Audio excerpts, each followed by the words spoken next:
Saya Garesha Roha kembali menemani pemirsa Hashtag Jakarta yang membahas mengenai fenomena moda transportasi online. Jika kita mendengar kemacetan, mungkin merupakan kata yang sudah tidak asing lagi untuk menggambarkan bagaimana kondisi kota Jakarta. Rutinitas warga ibu kota yang padat dengan volume kendaraan pribadi yang terus meningkat menjadikan masalah kemacetan ini tak kunjung berakhir.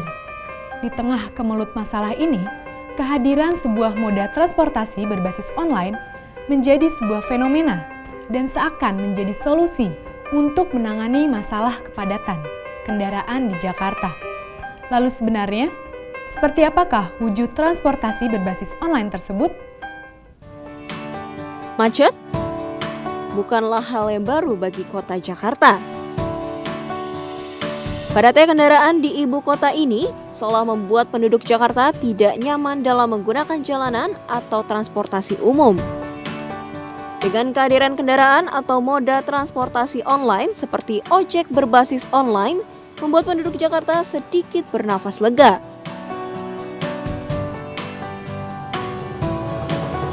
Ojek online? Ya, mungkin saat ini hal tersebut sudah tidak asing lagi di telinga kita. Berbagai perusahaan yang menyediakan jasa transportasi ini berbondong-bondong untuk meningkatkan kualitas dalam menarik para konsumennya.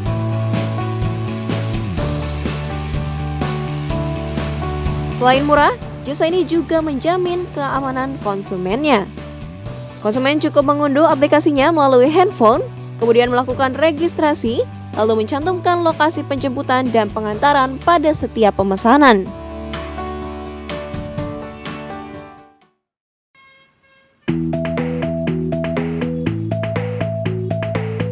Salah satu perusahaan yang bergerak di bidang ini adalah Gojek. Perusahaan Gojek awalnya hanya mengandalkan call center atau pemesanan melalui sambungan telepon. Namun seiring dengan maraknya startup dan pembuatan aplikasi mobile, maka Gojek beralih ke media aplikasi pada smartphone. Sejak peluncuran aplikasi ini pada Januari 2015 lalu, pemesanan melalui aplikasi ini melonjak hingga 10 kali lipat menjadi 10.000 pesanan. Dan dalam 6 bulan, aplikasi Gojek telah diunduh hampir 400.000 kali. Dengan meningkatnya angka kebutuhan hadirnya jasa ini, maka kini jumlah pendaftar pengemudi Gojek pun ikut meningkat.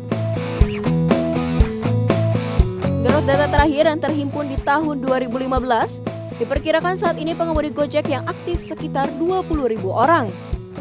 Terkait dengan hal ini, pengemudi Gojek memperoleh keuntungan dari pengoperasian jasa ini dengan pembagian 20% untuk perusahaan dan 80% untuk para pengemudinya.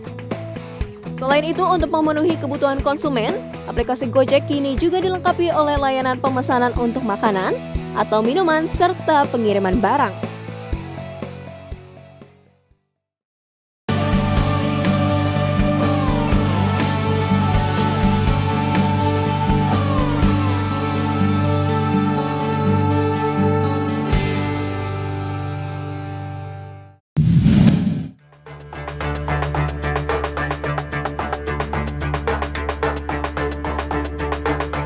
Selain Gojek, GrabBike merupakan perusahaan lain yang menawarkan jasa serupa dengan Gojek.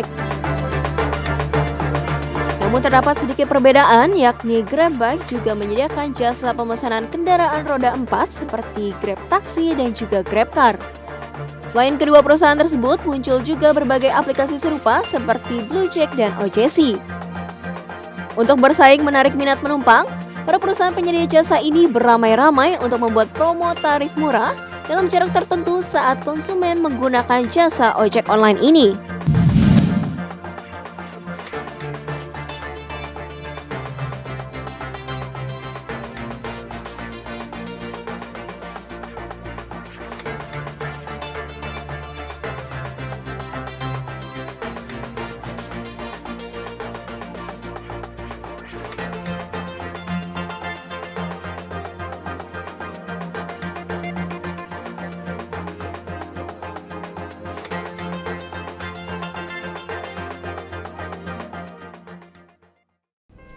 Pernahkah Anda mencoba moda transportasi berbasis aplikasi seperti Grab Taksi?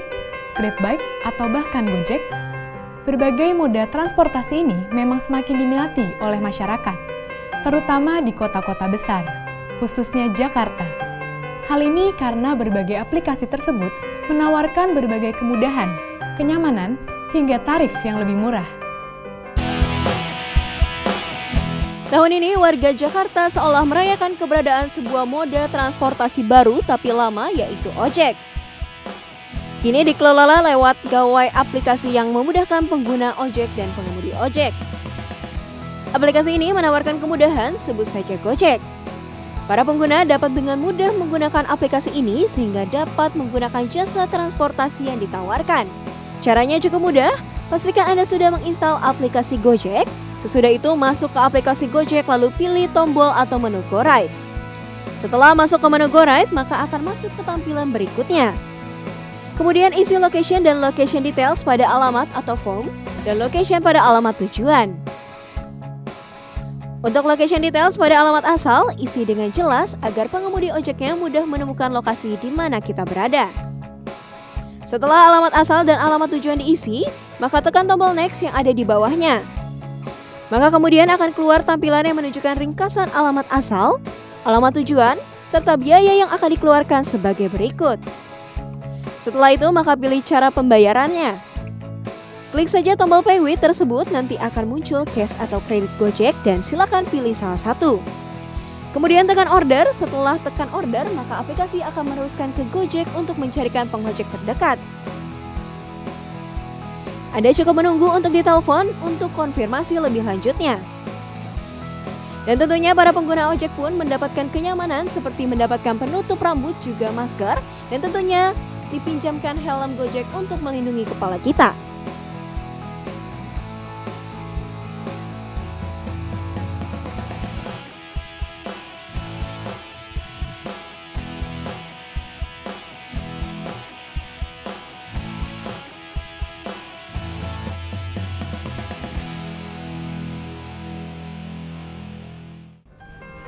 Tidak dapat dipungkiri kehadiran berbagai aplikasi ini. Hal ini dapat dilihat dari banyaknya jumlah orang yang mengunduh aplikasi tersebut.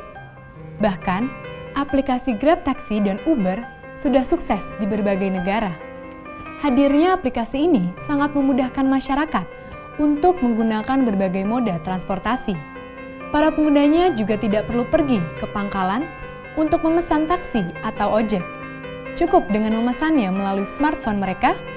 Selain itu, layanan transportasi ini juga seringkali menawarkan tarif yang lebih murah. Jadi keberadaan ojek online itu menjadi fenomena tersendiri di masyarakat kita sekarang ini. Itu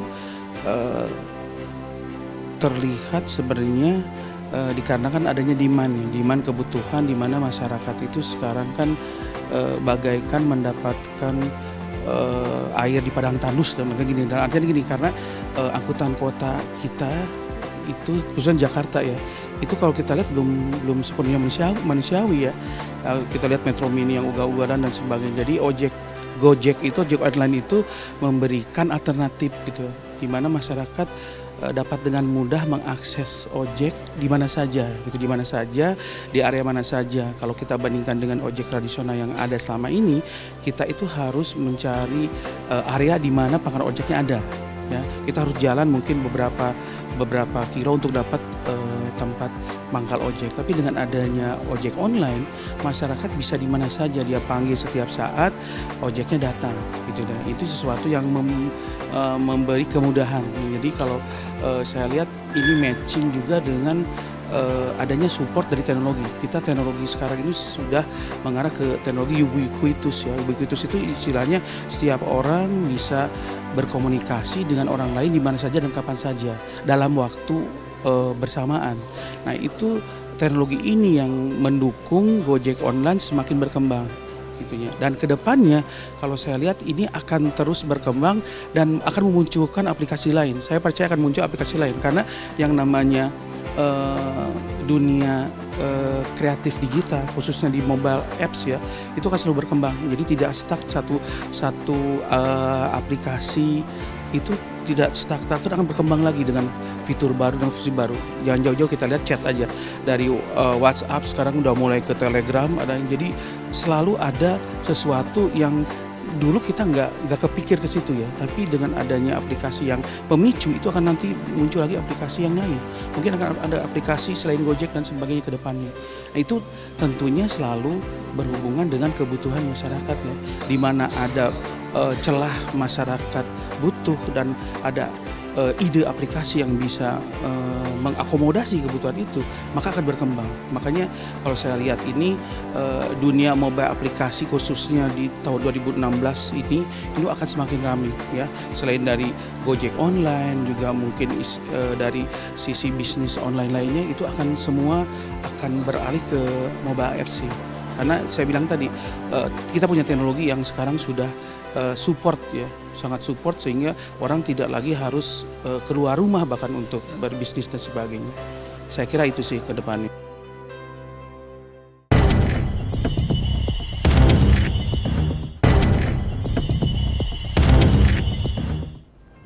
Fenomena maraknya transportasi berbasis online memunculkan anggapan bahwa ojek dianggap sebagai transportasi yang cocok bagi warga ibu kota karena murah dan mampu menembus kemacetan Jakarta.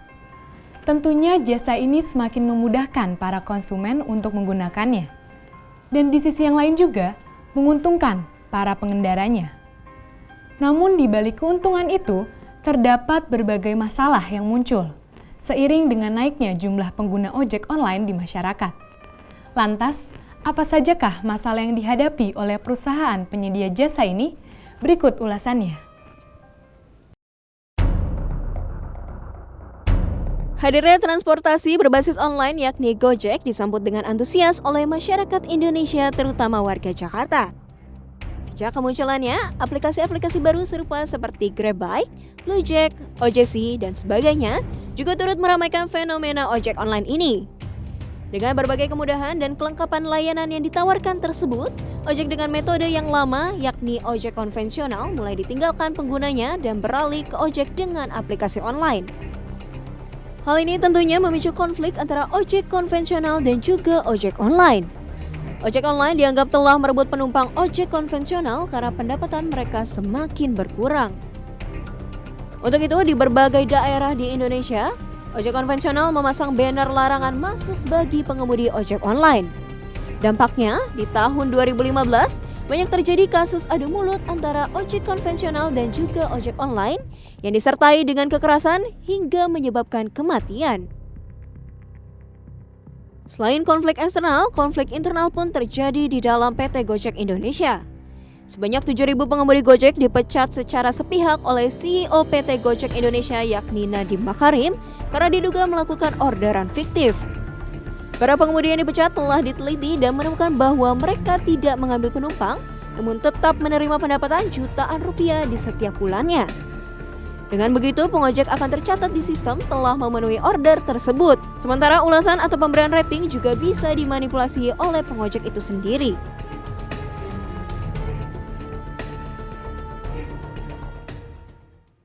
Bagaimanakah tanggapan penduduk Jakarta dengan keberadaan ojek berbasis aplikasi ini? Kalau menurut aku sih sangat membantu ya, soalnya sekarang kan kalau misalnya ada lebih gampang gitu loh. Jadi kalau misalnya kayak kita dari mall atau dari mana, itu kita nggak perlu kayak harus nunggu ada ojek yang lewat gitu sih. Kalau misalnya kayak di kampus kayak gini, dan lebih aman gitu loh. Jadi kayak kita lebih percaya sama orangnya karena dia kayak punya atasan gitu kan. Jadi dia ada organisasi kayak gitu. Jadi kita lebih kayak percaya aja sama yang kayak gitu daripada yang sendiri-sendiri kayak gitu. Kalau menurut saya sih sangat membantu ya, karena kalau misalnya kita menggunakan ojek online daripada sama ojek-ojek tradisional, itu harganya lebih murah dibandingkan ojek-ojek tradisional gitu loh. Jadi sangat membantu warga-warga yang domisilinya dekat dari tempat yang dia tuju gitu. Maksudnya itu tujuannya di mana gitu. Menurut aku sih ojek online itu membantu banget ya, tapi masalah yang ada di ojek online itu tuh kadang bikin aku suka sebel sendiri. Tapi so far menurut aku itu sangat membantu. Pertama, apalagi cewek yang pulang-pulang malam nih, misalnya ada rapat atau apa, bisa gunain ojek online dan bisa pulang tepat waktu, kayak gitu. Ojek online itu pasti sangat membantu ya, itu solusi lah. Apalagi di kota besar seperti Jakarta yang tingkat kemacetannya udah di luar batas sebenarnya, tergolong kota yang paling macet di dunia. Jadi ojek online ini salah satu solusi yang paling tepat untuk saat ini. Oke.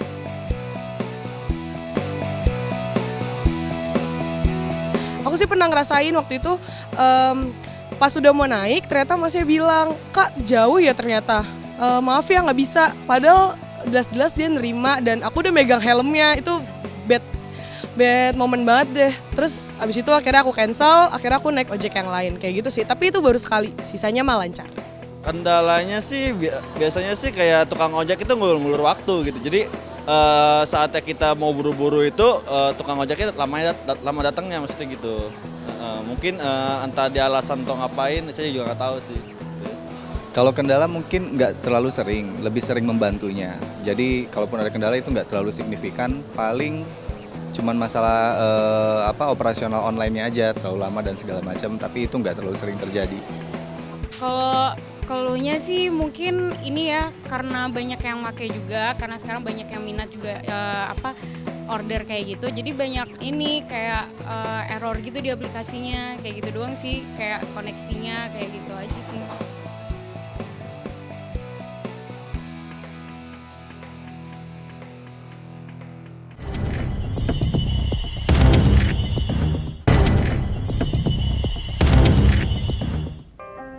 Lalu, apakah dengan keberadaan transportasi online ini benar-benar membantu penduduk Jakarta dalam beraktivitas sehari-hari? Atau bahkan malah memperburuk keadaan dalam penyediaan transportasi umum yang telah disediakan oleh pemerintah? Sebenarnya dalam aplikasi berbasis mobile itu sebenarnya satu yang dibutuhkan utama ya, itu aplikasi itu sangat dibutuhkan masyarakat ya. Dan unik, dalam artian kalau nggak unik dan masyarakat juga nggak membutuhkan, nggak akan dipakai aplikasi itu gitu. Jadi dalam artian unik lalu dibutuhkan dan orang akan pakai terus. Nah itu kriteria yang paling penting. Kalau suatu apps berbasis mobile dipakai tiap hari, maka developer khususnya itu akan semakin mudah untuk memonetize, mencari uang di mobile apps-nya. Karena dengan semakin banyak user yang pakai tiap hari, maka banyak peluang bisnis yang bisa dikembangkan dari pemakaian itu. Gitu ya. Jadi intinya emang satu, harus punya apps-nya itu harus benar-benar mengakomodasi kebutuhan masyarakat sekarang ini. Kedua juga harus unik dan tentunya harus kreatif sih. Jadi kalau di BINUS di jurusan MOBA, saya selalu bilang ke teman-teman mahasiswa bahwa saya nggak IP tinggi emang segalanya, tapi untuk di mobile apps kreativitas itu segalanya. Karena percuma kita buat mobile aplikasi yang sangat canggih tapi nggak ada yang pakai, ngapain gitu loh. Mendingan kita cari aplikasi yang benar-benar dibutuhkan masyarakat dari segi kebutuhan yang sangat kecil pun tapi masyarakat perlu, dan itu akan menjadi tools yang sangat membantu terutama dalam keseharian masyarakat, itu yang akan berkembang dan itu yang akan menjadikan peluang bisnis gitu. Itu sih yang paling utama. Demikianlah ulasan mengenai fenomena moda transportasi berbasis online. Dan diharapkan masyarakat dapat lebih bijak dalam menggunakan moda transportasi yang ada di Jakarta.